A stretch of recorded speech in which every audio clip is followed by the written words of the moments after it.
Let's imagine that the surface of the Earth is an eggshell. Well, to be more precise, a broken eggshell where all these little pieces are the surface, the tectonic plates. And they are always shifting and moving, about 34 meters every 1,000 years. When they stop moving, tension builds up, like stretching a rubber band, until it finally snaps. All of that energy being released moves through the Earth, creating an earthquake. It is estimated that 12,000 to 14,000 earthquakes happen every year, about 35 a day. A little over 1,000 of them are ever large enough to cause any structural damage. Where we are now on the fault line, the plates have collided, literally pushing the B. Let's go down the logarithmic Richter scale to a 2. At 2, we would hardly feel it. At 6, it would be equal to 120 million pounds of TNT. Pretty powerful.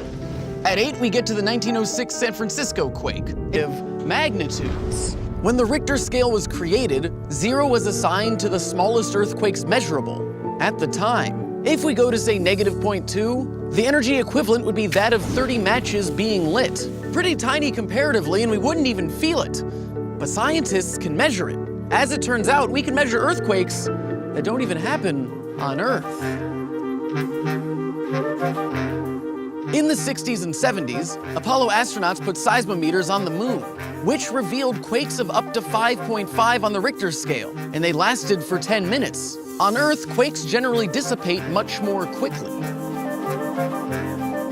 That's because unlike our natural satellite, the Earth has water and it absorbs vibrations, deadening them. And as you can see around me, it looks pretty lush. And that's because along the fault line, shear zones are created, and through them, water reaches the surface, creating an oasis.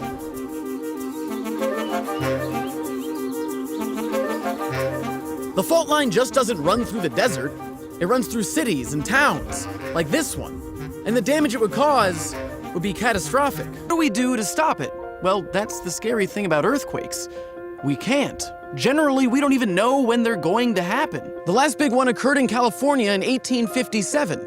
And according to scientists, it happens every 150 years.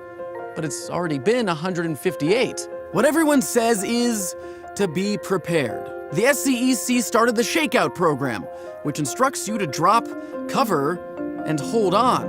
The ground beneath us is constantly moving, constantly changing, creeping and locking. All we can do is move along with it and try to hold on.